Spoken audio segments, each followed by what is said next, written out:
Hi everyone, welcome to medical eighties. मैं आपके साथ एमडी कैट 2024 के डेली टारगेट्स शेयर कर रहा हूं। आज हम एमडी कैट 2024 का डेली टारगेट नंबर 2 डिस्कस करेंगे। सबसे पहले बिस्मिल्लाहिर्रहमानिर्रहीम। एमडी कैट 2024 के डेली टारगेट्स में सबसे पहले जो हमारे पास सब्जेक्ट आता है वो हमारे पास है बायोलॉजी का कल जो हमने टॉपिक डिस्कस किया था वो था रिप्रोडक्शन, और उसका जो सब टॉपिक डिस्कस किया था वो हमारे पास था मेल रिप्रोडक्टिव सिस्टम। आज जो हम डिस्कस करेंगे बायोलॉजी में जो सब टॉपिक है हमारा रिप्रोडक्शन का, उसका हमारे पास आज जो हम डिस्कस करेंगे वो हमारे पास है female reproductive system and STDs यानी कि सेक्सुअली ट्रांसमिटेड डिजीज़। ये है मेरे पास एमडी कैट 2022 का सिलेबस। यही syllabus same to same follow किया गया था एमडी कैट 2023 में।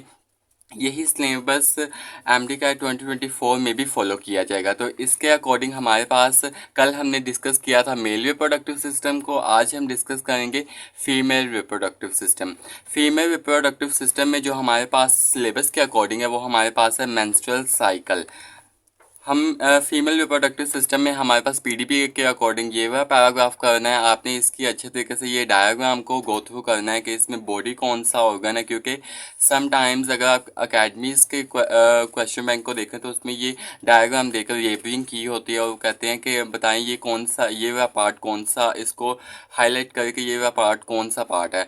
तो आप इसको अच्छे तरीके से इसको गो थ्रू करना है। देन आपको फीमेल रिप्रोडक्टिव सिस्टम की गमेटोजेनेसिस जो हो रही है उसको अच्छे तरीके से देखना है कि ऊ साइट डिप्लॉयड है या हैप्लॉयड है। तो ऊ साइट हमारे पास फीमेल में डिप्लॉयड होती है, देन पोलर बॉडीज हैप्लॉयड होती हैं, एक्सेल भी हैप्लॉयड होती है। देन आपको ये वाला पैराग्राफ अच्छे तरीके से देखना है कि यूट्राइन ट्यूब ओपन किस में होती है, तो वो यूट्रस में होती है। तो जो जाइगोट होता है वो कहाँ पे आके इम्प्लांट होता है, ये आपको अच्छे तरीके से पता होना चाहिए। देन यहाँ पे एक बच्चे समटाइम्स इसको नहीं अच्छे तरीके से पढ़ते, ये लास्ट वाली लाइन, लेकिन इसको अच्छे तरीके से पढ़ना चाहिए कि urethra and vagina have independent opening to the exterior in females के अंदर। तो इसको अच्छे तरीके से आपको जहन नशीन करना है। देन फीमेल के रिप्रोडक्टिव साइकिल यानी कि मेंस्ट्रुअल साइकिल को अच्छे तरीके से आपने गो थ्रू करना है। इसमें आपने देखना है कि जो फीमेल में जो एक्स का बनना, ये हमारे पास एक साइक्लिक एक्टिविटी है, और जो मेल में स्पर्म प्रोडक्शन है ये एक कॉन्टीन्यूस प्रोसेस है। फीमेल में जो एग प्रोडक्शन है ये एक साइक्लिक एक्टिविटी, और मेल में कॉन्टीन्यूस यानी कि ये डेथ तक मेल के अंदर स्पर्म की प्रोडक्शन होती रहती है। तो इसको अच्छे तरीके से आपने देखना है। देन उसके बाद आपको फीमेल के मेंस्ट्रुअल साइकिल की डेफिनेशन आनी चाहिए। उसके कितने फेजेस होते हैं, 4 फेजेस होते हैं। उन फेजेस को, उन साइकिल्स को कौन रेगुलेट कर रहा है, ये आपको अच्छे तरीके से आनी चाहिए। देन फीमेल रिप्रोडक्टिव साइकिल के प्राइमरी स्टेप्स आपको अच्छे तरीके से आने चाहिए कि आपको फॉलिकल एट्रेशिया का पता होना चाहिए। आपको ये पता होना चाहिए कि डिक्रीज ऑफ एफएसएच यानी कि फॉलिकल स्टिमुलेटिंग हार्मोन और इंक्रीज ऑफ एस्ट्रोजन की वजह से कौन सा हार्मोन सिक्रेट होता है, ये आपको अच्छे तरीके से आना चाहिए। ओव्यूलेशन को कौन इंड्यूस करवा रहा है, ओव्यूलेशन को कौन सप्रेस करा रहा है। हमारे पास ओव्यूलेशन को इंड्यूस जो करवाता है वो है एलएच, और उसको सप्रेशन जो उसकी करवाता है वो हमारे पास है प्रोजेस्टेरोन हार्मोन। कॉर्पस ल्यूटियम का आपको पता होना चाहिए। देन कॉर्पस ल्यूटियम कौन सा हार्मोन सिक्रेट कर रहा है, ये भी आपको अच्छे तरीके से पता होना चाहिए। कॉर्पस ल्यूटियम का जो हार्मोन सिक्रेट हो रहा होता है वो क्या मेंटेन करता है। कॉर्पस ल्यूटियम हमारे पास प्रोजेस्टेरोन सिक्रेट करता है जो प्रेगनेंसी को मेंटेन करता है। देन अगर आपको पता होना चाहिए कि अगर फर्टिलाइजेशन नहीं होती तो फीमेल के अंदर कौन सा प्रोसेस हो रहा होता है, तो वो हमारे पास डी जनरेशन यानी कि मेंस्ट्रुएशन का प्रोसेस हो रहा होता है जो 3 to 7 डेज तक लास्ट रहता है। देन आपको पता होना चाहिए कि फीमेल्स के अंदर 28 डेज का मेंस्ट्रुअल साइकिल होता है और ये रिपीट होता है 28 डेज के बाद, और ये वेरी करता है फीमेल टू फीमेल। देन आपको मेनोपॉज का पता होना चाहिए। अगर आपने 2023 का क्वेश्चन पेपर देखा हो तो उसमें मेनोपॉज का क्वेश्चन आया हुआ था कि व्हाट इज़ मेनोपॉज, तो उसका आंसर था सीसेशन ऑफ द ओवा प्रोडक्शन, यानी कि ओवा की प्रोडक्शन ना होने को मेनोपॉज कहते हैं। देन आपको पता होना चाहिए कि मेंस्ट्रुअल साइकिल किन वजूहात की वजह से डिस्टर्ब हो जाता है, वो माल नरिशमेंट एंड इमोशनल डिस्टर्बेंस की वजह से फीमेल का मेंस्ट्रुअल साइकिल जो होता है वो डिस्टर्ब हो जाता है। देन आपका ये वाली जो डायग्राम्स है इसमें आपको ये वाला जो जोना पैलासूडा आपको पता होना चाहिए। कोरोना रेडिएटा का पता होना चाहिए। ओव्यूलेशन कहाँ पे हो रही है, ओव्यूलेशन की कौन सी डायग्राम है। देन आपको यहाँ पे नीचे जो एक डायग्राम हमें दी गई है जिसमें menstruation, proliferatory phase, secretory phase and menstruation phase. अगर आप फेडरल को अच्छे तरीके से पढ़ेंगे तो उसमें लिखा हुआ है कि जो मेंस्ट्रुएशन फेज है ये 1 to 5 डेज का होता है, प्रोलिफरेटरी फेज 6 to 14 डेज का होता है, and then to secretory phase 15 to 28 days तक होता है। और एक और ये question most of the past papers में ये आया हुआ है कि जो हमारे प्लेसेंटा जो फीमेल के अंदर होती है उसकी ग्रोथ कौन से फेज़ के अंदर ज़्यादा होती है। तो सिक्वेटरी फेज़ में आप देख सकते हैं यहाँ पे प्लेसेंटा अच्छे तरीके से ग्रोथ की हुई है।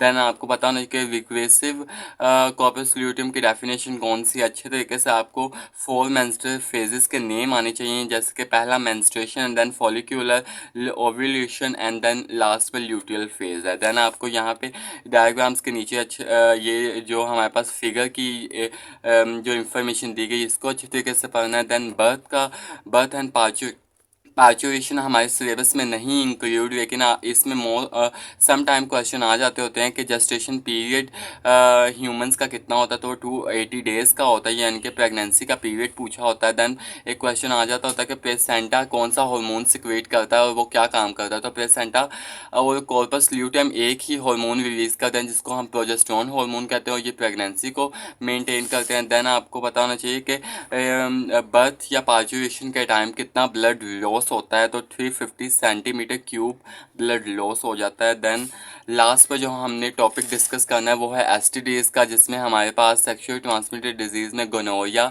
Syphilis, genital herpes and AIDS. तो जो गोनोरिया, सिफिलिस एंड हमारे पास गोनोरिया एंड सिफिलिस है, ये दोनों ही बैक्टीरियम डिजीज़ है, बैक्टीरिया कोज करता है। और जो हमारे पास जेनिटल हर्पस एंड एड्स है, ये दोनों ही हमारे पास वायरस कोज करते हैं। Genital herpes herpes simplex type 2 virus cause करता है, एंड एड्स जो हमारे पास HIV human immune deficiency virus जो होता है वो कोज करता है। ये आपको अच्छे तरीके से आनी चाहिए। सिफिलिस मोस्ट इंपॉर्टेंट एग्जामिनर का फेवरेट टॉपिक है, इसमें से हर साल क्वेश्चन आया होता है। ये था हमारे पास MD कैट का बायोलॉजी का टारगेट नंबर 2। देन हम डिस्कस करते हैं केमिस्ट्री के टारगेट को। केमिस्ट्री में कल हमने डिस्कस किया था fundamental concepts of organic chemistry को। हमने अच्छे तरीके से, मैंने आपको बताया था कि उसमें से कौन कौन से टॉपिक्स आपने पढ़ने हैं। आज हम उसके PMDC के जो हमारे पास 2023 में जो हमारे पास सिलेबस गिवन था उसके अकॉर्डिंग देख लेते हैं। आज हमने केमिस्ट्री ऑफ हाइड्रोकार्बन्स को देखना है। केमिस्ट्री ऑफ हाइड्रोकार्बन्स में हमारे पास बुक में जो टॉपिक चैप्टर है वो हमारे पास है चैप्टर 8, लेकिन PMDC ने इसको एक ही नेम देकर केमिस्ट्री ऑफ हाइड्रोकार्बन्स को चैप्टर 8 एंड चैप्टर 9 को एक ही उन्होंने कर दिया था। लेकिन उसमें हमारे पास जो सब टॉपिक बेंजीन है और हमारी PTB के बुक के अकॉर्डिंग वो चैप्टर नंबर 9 है, उसको आज हमने डिस्कस करना है। बेंजीन के टॉपिक में जो हमने पढ़ना है ये हमारे पास PTB के अकॉर्डिंग चैप्टर नंबर 9 है, बेंजीन। बेंजीन में आपने इसको प्रॉपर्टीज़ को अच्छे तरीके से देखना है, इसका इंट्रोडक्शन देखना है कि इसको डिस्कवर किसने किया था, इसको दोबारा किसने डिस्कवर किया था और किस चीज़ में डिस्कवर की, यानी कि कोल्ड आर में ये डिस्कवर हुआ था। देन आपको इसका मॉलिक्यूलर फार्मूला पता होना चाहिए। इसका आपको वेपर डेंसिटी यानी कि 78.108 इसकी वेपर डेंसिटी है। इसका आपको बॉन्ड ऑर्डर पता होना चाहिए, सिग्मा टू पाई बॉन्ड, जैसे कि लास्ट ईयर 2022 में क्वेश्चन आया था बेंजीन का सिग्मा टू पाई बॉन्ड बताएं, तो हमारे पास रेशो थी 4:1 थी। देन आपको इसका मॉलिक्यूलर फार्मूला, इसका आपको एम्पेरिकल फार्मूला पता होना चाहिए। देन ये अनसैचुरेटेड है और ये इसका इसमें एंगल कौन सा होता है इसकी आपको पता होना चाहिए। इसमें ये एक्सेस स्टडी ऑफ बेंजीन जब आप अच्छे तरीके से पढ़ेंगे तो इसमें सारी चीज़ें लिखी हुई हैं कि इसका जो एंगल है वो 120 होता है। इसका कार्बन टू इसका आपको बॉन्ड लेंथ इसकी पता होना चाहिए। इसका हेक्सागोनल स्ट्रक्चर होता है ये पता होना चाहिए। देन इसमें जो इसकी कार्बन की जो हाइब्रिडाइजेशन होती है वो sp2 हाइब्रिडाइजेशन होती है, ये अच्छे तरीके से आपको पता होना चाहिए।